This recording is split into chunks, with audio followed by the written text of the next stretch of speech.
Stable voice channel में आप लोगों का स्वागत है। आज की कहानी बहुत ही इमोशनल और दर्द भरी प्रेरणादायक कहानी है एक लड़की के जीवन की। आइए इस कहानी को शुरू करते हैं। प्रीति को नींद नहीं आ रही थी। 1 साल पहले ही उसके पति की मौत हो चुकी थी। उसकी शादीशुदा जिंदगी का सुख चैन 1 साल का ही था। प्रीति ससुराल में रह रही थी। उसका पति बूढ़े सास ससुर की एकलौती औलाद था। ससुराल और मायके दोनों ही पैसे वाले थे।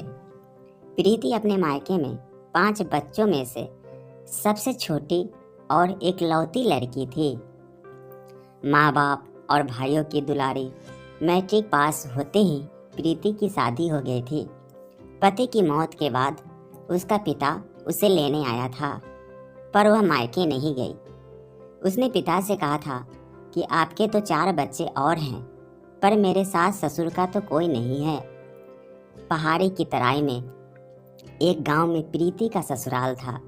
गांव तो ज़्यादा बड़ा नहीं था, फिर भी सभी खुशहाल थे। उसके ससुर उस इलाके के सबसे धनी और रखुसदार शख्स थे। वे गांव के सरपंच भी थे। पहाड़ियों पर रात में ठंडक रहती ही है। थोड़ी देर पहले ही बारिश रुकी थी। प्रीति कंबल ओढ़े लेटी थी। तभी अचानक ही जोर के धमाके की आवाज़ से वह चौंक पड़ी थी। वह बिस्तर से नीचे उतर आई। शॉल से अपने को ढकते हुए बगल में सास के कमरे में गए। वहां उसने देखा कि सास ससुर दोनों ही जोरदार धमाके की आवाज़ से जाग गए थे। उसके ससुर स्वेटर पहनकर टॉर्च और छड़ी उठाकर बाहर जाने के लिए निकलने लगे तो प्रीति ने कहा, बाबूजी, मैं आपको रात में अकेले नहीं जाने दूंगी, मैं भी आपके साथ चलूंगी। काफ़ी मना करने के बावजूद प्रीति भी उनके साथ चल पड़ी थी। जब प्रीति बाहर निकली तो थोड़ी दूरी पर ही खेतों के बीच उसने आग की ऊंची लपेटें देखी। गांव के कुछ लोग भी धमाके की आवाज़ सुनकर जमा हो चुके थे। करीब जाने पर देखा कि एक छोटे हवाई जहाज के टुकड़े इधर उधर जल रहे थे। लपेटें काफ़ी ऊंची और तेज थी। किसी में पास जाने की हिम्मत नहीं थी। देखने से लग रहा था कि सब कुछ जलकर राख हो चुका है। तभी प्रीति की नज़र मलबे से दूर पड़े किसी शख्स पर पड़ी, जिसके हाथ पैर में कुछ हरकत हो रही थी। वो अपने ससुर के साथ उसके नज़दीक गए। कुछ और लोग भी साथ में आगे बढ़े थे। उस नौजवान का चेहरा जलने से काला हो गया था। हाथ पैरों पर भी जलने के निशान थे। वह बेहोश पड़ा था, पर रहकर अपने हाथ पैर हिला रहा था। तभी एक गांव वाले ने उसकी नब्ज देखी और फिर नाक के पास हाथ ले जाकर प्रीति के ससुर से बोला, सरपंच जी, इसकी सांसें चल रही है, यह अभी जिंदा है, पर इसकी हालत नाजुक दिखती है, इसको तुरंत इलाज की ज़रूरत है। सरपंच ने कहा, हाँ, इसे जल्दी ही अस्पताल ले जाना होगा। तुम में से कोई मेरी मदद करो, मेरा बोलेरो लेकर आओ तो इसे शहर के अस्पताल ले चलते हैं। थोड़ी देर में ही 2-3 नौजवान बोलेरो लेकर आ गए थे। उस घायल नौजवान को बोलेरो से ही शहर के बड़े अस्पताल ले गए। प्रीति भी सरपंच जी के साथ शहर तक गई थी। अस्पताल में डॉक्टर ने देखकर कहा कि हालात नाजुक है, पुलिस को भी सूचित करना होगा। यह काम सरपंच ने खुद किया और डॉक्टर को तुरंत इलाज शुरू करने को कहा। इमरजेंसी वार्ड में चेकअप करने के बाद डॉक्टर ने उसे इलाज के लिए आईसीयू में भेज दिया। उस शख्स के पास से कोई पहचान पत्र या बोर्डिंग पास भी नहीं मिला। हादसे की जगह के पास एक बुरी तरह जला हुआ पर्स मिला था। उस पर्स में ऐसा कुछ भी सबूत नहीं मिला था जिससे उसकी पहचान हो सके। डॉक्टर ने इलाज तो शुरू कर दिया था। सरपंच भी खुद ग्रांटर बने थे, यानी इलाज का खर्च उन्हें ही उठाना था। सुबह होते ही इस हादसे की खबर रेडियो और टेलीविज़न पर फैल चुकी थी। पुलिस भी आ गई थी। पुलिस को सारी बात बताकर उसकी सहमति लेकर सरपंच जी अपनी बहू प्रीति के साथ अपने घर लौट आए थे। शहर के एयरपोर्ट पर अफरा तफरी का माहौल था। एयरपोर्ट शहर से 3 किलोमीटर दूर और गांव की विपरीत दिशा में था। लोग उस उड़ान में आने वाले अपने रिश्तेदारों का हाल जानने के लिए बेचैन थे। थोड़ी ही देर में टेलीविज़न पर एक ब्रेकिंग न्यूज आई कि एक मुसाफिर इस हादसे में बच गया है, जिसकी हालत नाजुक है, पर उसकी पहचान नहीं हो सकी है। सबके मन में उम्मीद की एक किरण जग रही थी कि शायद वह उन्हीं का सगा हो। अस्पताल में भीड़ उमड़ पड़ी थी। डॉक्टर ने कहा कि अभी एक वेंटिलेटर पर है, वह हालात और नाजुक है, मरीज के पास तो अभी कोई नहीं जा सकता है, उसे सिर्फ बाहर से शीशे से देखा जा सकता है। लोग बाहर से ही उसको देखकर पहचानने की कोशिश कर रहे थे, पर यह मुमकिन नहीं था। उसका चेहरा काफ़ी जला हुआ था, उस पर दवा का लेप भी लगा हुआ था। इधर सरपंच रोज सुबह अस्पताल जाते थे, अक्सर प्रीति भी साथ होती थी। वह उनको अकेला नहीं छोड़ना चाहती थी, क्योंकि सरपंच खुद दिल के मरीज थे। कुछ दिनों के बाद डॉक्टर ने सरपंच से कहा, मरीज खतरे से बाहर तो है, पर वह कोमा में जा चुका है। कोमा से बाहर निकलने में कितना समय लगेगा, कुछ कहा नहीं जा सकता है। कुछ ही दिनों में उसे आईसीयू से निकालकर स्पेशल वार्ड में भेज देंगे। दूसरी बात यह है कि उसका चेहरा बहुत खराब हो चुका है। अगर वह कोमा से बाहर भी आता है तो आईने में अपने आप को देखकर उसे गहरा सदमा लगेगा। सरपंच ने पूछा, तो इसका इलाज क्या है? डॉक्टर बोला, उसके चेहरे की प्लास्टिक सर्जरी करनी होगी, पर इसमें काफ़ी खर्च होगा। अभी तक के इलाज का खर्च तो आप देते आए हैं। सरपंच ने कहा, आप पैसे की चिंता ना करें, अगर यह ठीक हो जाता है तो मैं समझूंगा कि मेरा बेटा मुझे दोबारा मिल गया है। कुछ दिनों के बाद उस मरीज को स्पेशल वार्ड में शिफ्ट किया गया था। वहाँ उसकी देखभाल दिन में तो अक्सर प्रीति ही क्या करती थी, लेकिन रात में सरपंच के कहने पर गांव से भी कोई न कोई आ जाता था। तकरीबन 4 महीने बाद उसकी प्लास्टिक सर्जरी भी हुई। उस आदमी को नया चेहरा मिल गया था। इसी बीच सरपंच के बुलेरो की सीट पर एक बेल्ट मिली।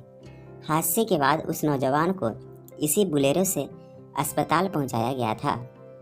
शायद किसी ने उसे आराम पहुंचाने के लिए बेल्ट निकालकर ट्रॉली के एक कोने में रख दी थी, जिस पर अब तक किसी की नज़र नहीं पड़ी थी। बेल्ट पर 2 शब्द खुदे थे, आर के। उस बेल्ट को देखकर सरपंच को लगा कि उस आदमी की पहचान में यह एक अहम कड़ी साबित हो। इसकी सूचना उन्होंने पुलिस को दे दी। साथ ही लोकल टेलीविज़न चैनल और रेडियो पर भी इसे प्रसारित किया गया। अगले ही दिन एक बुजुर्ग दंपत्ति उसे देखकर अस्पताल आए थे। उनका शहर में काफ़ी बड़ा कारोबार था, पर चेहरा बदल जाने के चलते वे उसे पहचान नहीं पा रहे थे। बेल्ट भी पुलिस को दे दी गई थी। वहाँ पर उन्होंने प्रीति को देखा, जो मन लगाकर मरीज की सेवा कर रही थी। अस्पताल से निकलकर वे सीधे पुलिस स्टेशन गए और वहाँ उस बेल्ट को देखकर कहा कि ऐसे ही एक बेल्ट उनके बेटे की भी थी, जिस पर आर के लिखा था।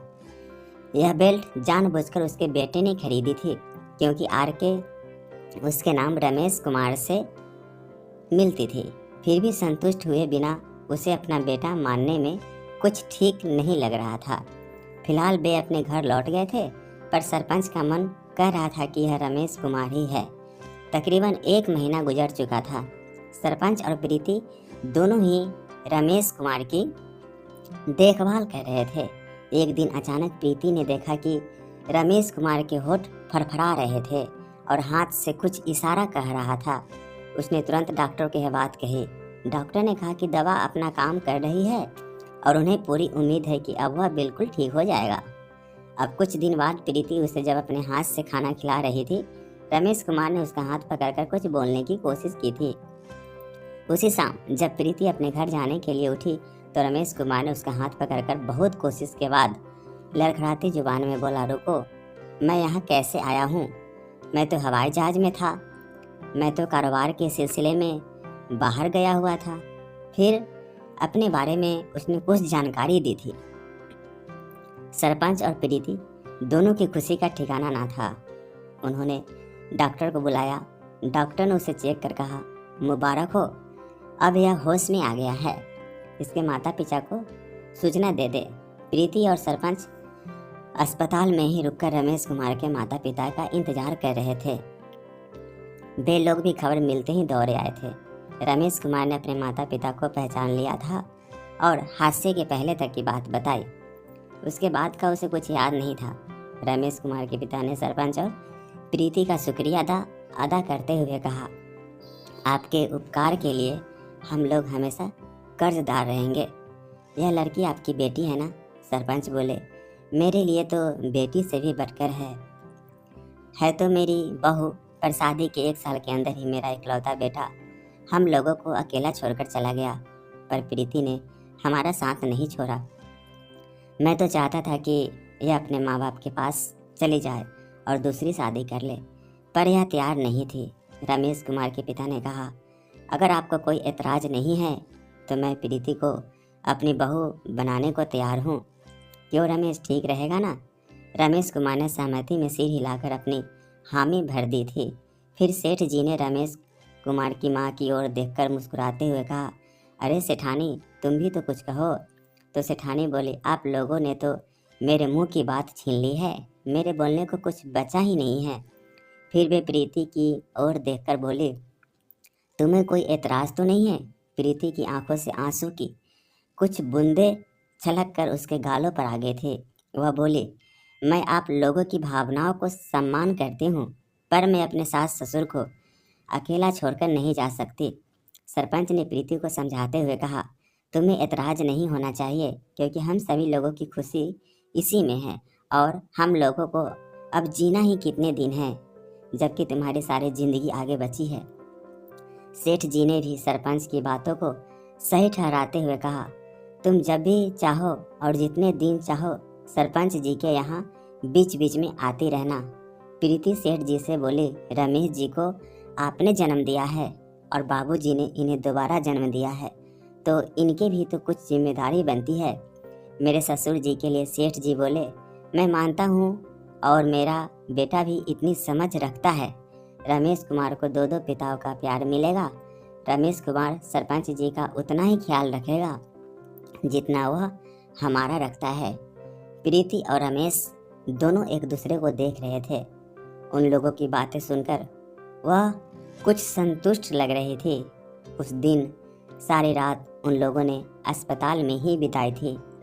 प्रीति के मायके में भी सरपंच जी ने यह बता दी थी। सभी को यह रिश्ता मंजूर था। सरपंच जी ने धूमधाम से अपने घर से ही प्रीति की शादी कर उसकी विदाई की। कैसी लगी है दर्द भरी कहानी, कमेंट करके ज़रूर बताएं। और आप भी चैनल पे नए हैं तो कृपया इसे लाइक शेयर और सब्सक्राइब कर लीजिए। Thank you.